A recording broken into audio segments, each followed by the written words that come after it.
নমস্কার বন্ধুরা, আমার চ্যানেলে আপনাদের স্বাগত। তো প্রতিদিনের মতো আজকেও একটা নতুন ধরনের ভিডিও নিয়ে এসেছি। আজ বানাবো করলার রেসিপি। করলাটা যদি এইভাবে রান্না করেন তাহলে একটুও তেতো লাগবে না, আর বাচ্চা থেকে বড় সবার খুব পছন্দ হবে। তো চলুন দেখে নেওয়া যাক আমি কিভাবে এই রেসিপিটা রান্না করি। এখানে নিয়েছি করলা। এরপর করলাটাকে কেটে নেব।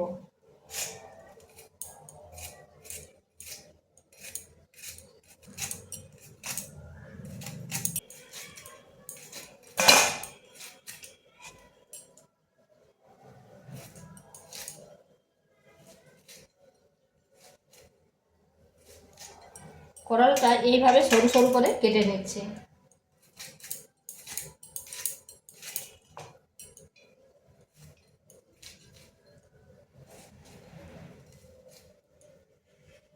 এইভাবে সমস্ত করলাগুলো কেটে নিচ্ছি। আর এখানে নিয়েছি দুটো পেঁয়াজ। পেঁয়াজগুলো এইভাবে সরু সরু করে কেটে নিচ্ছি।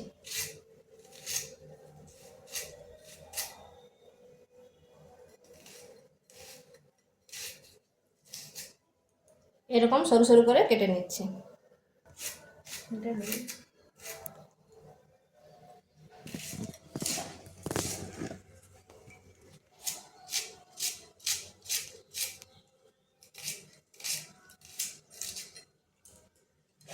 সমস্ত পেঁয়াজগুলো এইভাবে কেটে নিয়েছি। এখানে কড়াই বসিয়েছি, দিয়ে দিচ্ছি তেল।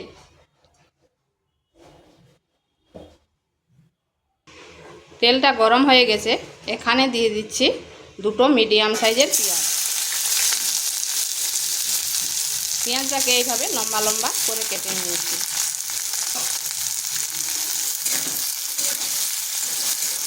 পেঁয়াজটাকে ভেজে নেব। এদিকে পেঁয়াজটা ভাজা হোক, আর এখানে করলাগুলো এইভাবে কেটে নিয়েছি। দিয়ে দিচ্ছি পরিমাণ মতো লবণ, আর দিচ্ছি হলুদ গুঁড়ো। লবণ আর হলুদ মাখিয়ে কিছুক্ষণ রেখে দেব। তাতে কিন্তু এই করলার তেতো ভাবটা অনেকটাই কেটে যাবে।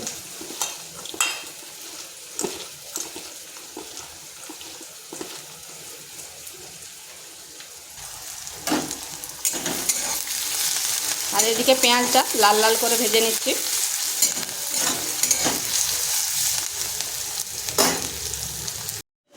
পেঁয়াজগুলো এইরকম লাল লাল করে ভেজে নিয়েছি।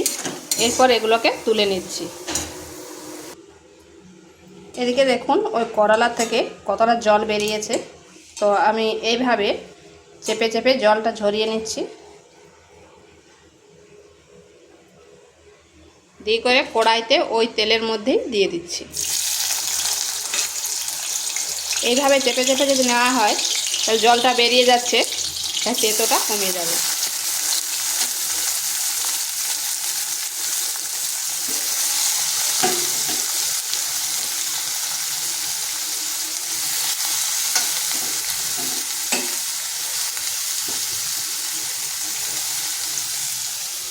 আর দেখুন কতটা জল বেরিয়েছে। দিয়ে দিচ্ছি দুটো কাঁচা লঙ্কা।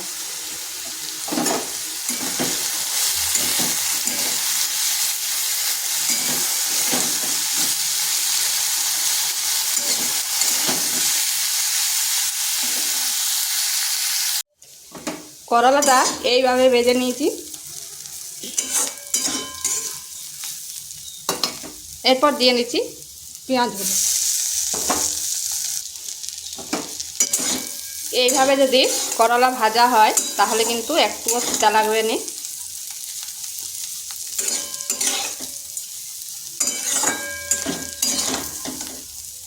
সেইভাবে একবার করে দেখতে পারেন। গরম গরম ভাতের সাথে আর কোনো কিছুর প্রয়োজন হবে না। তো এটা হয়ে গেছে, এরপর নামিয়ে নিচ্ছি। তো ভিডিওটা ভালো লাগলে লাইক শেয়ার কমেন্ট অবশ্যই করবেন, আর নিত্য নতুন রেসিপি পাওয়ার জন্য চ্যানেলটিকে সাবস্ক্রাইব করবেন।